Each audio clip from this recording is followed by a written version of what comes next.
because I don't want to be asymmetrical, and I just want to have my natural chest wall like I had, like I've always had, but the breasts were on top of the wall, so you couldn't really see it.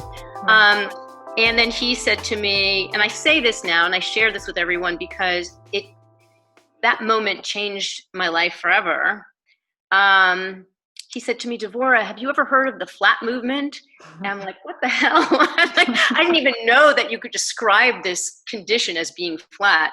It's like, yeah, there's this flat movement out there, and you should really read the article that was that came out in Cosmopolitan last year. It was about Kimberly Bowles, who was a victim of flat denial, and those surgeons ever were in my hospital, I would never allow them access into my OR. Like I'd prohibit them from entering my OR. That was so irresponsible and so unethical. And he went on and on about Kim.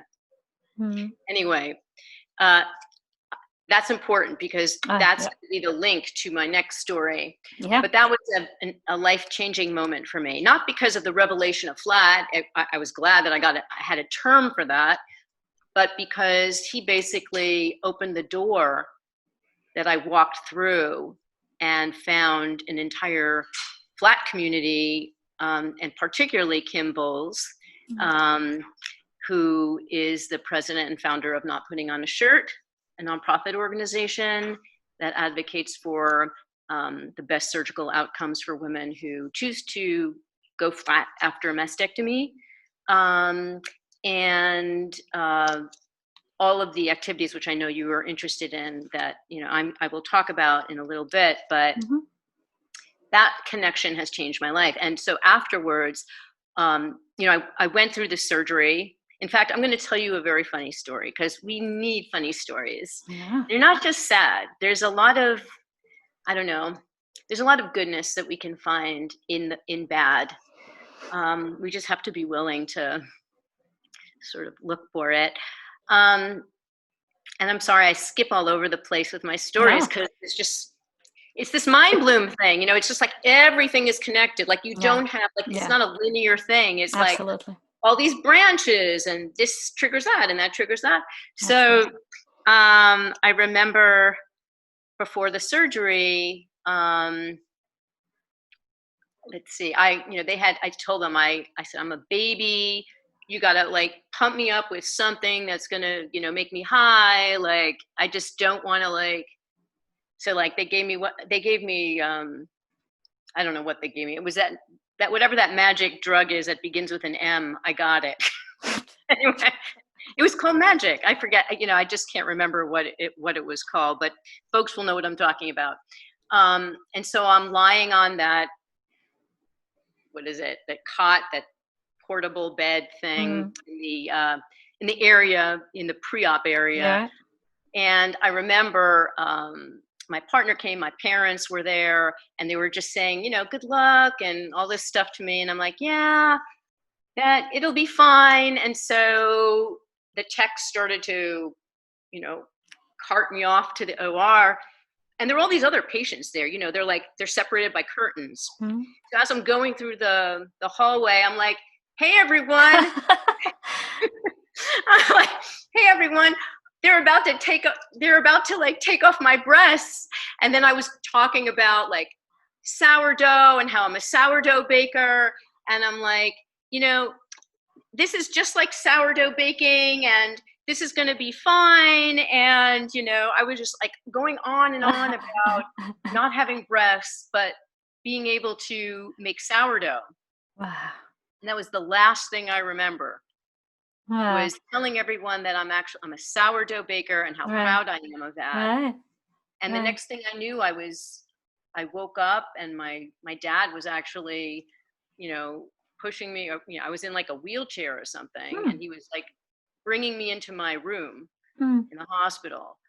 But that was so significant because at that moment, the thing that occurred to me, the most important thing in the world, it wasn't, oh, I'm losing my breasts. It was, this is who I am.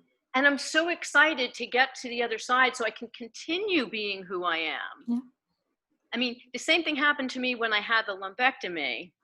I actually was, I was on this M drug, and I was totally high. And as they're carting me off, I'm like, do you guys know that I'm a sourdough baker? And as they were asking me to get help, they were asking me to help them get me onto the OR table. I was going on and on about sourdough and about refreshing your starter and all the different things that can happen with sourdough and how exciting it was, and I should really bake them bread. And man, that drug, they didn't give me that.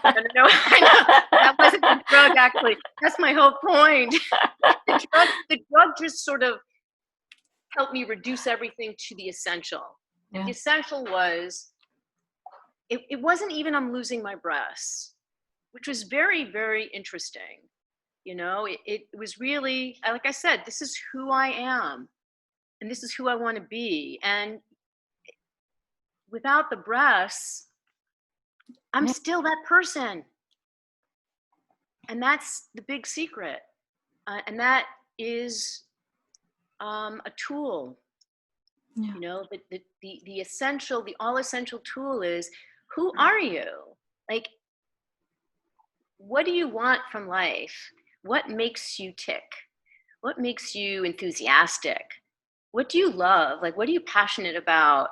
Like, that's the stuff that really matters. I'm not saying that breast cancer doesn't matter or that breasts don't matter. I'm just saying sometimes what's really helpful is to reduce everything to the essential, because that's what gives us power, and like positive power and optimism, and really lights our good fire, So here I am. It's a year and 2 or 3 months later. I'm flat as whatever the expression is. Don't have breasts, don't have nipples. My surgeon, Dr. James, did a very, very good job. I did have recently a little bit of revision on each side, but that had nothing to do with his expertise or skill set. It was more a matter of my body, doing its thing and shifting and settling down. And there was a tiny bit of extra skin on each side, but plastic surgeon let's just say he snipped it off. And I recovered well. I'm feeling great. Yeah.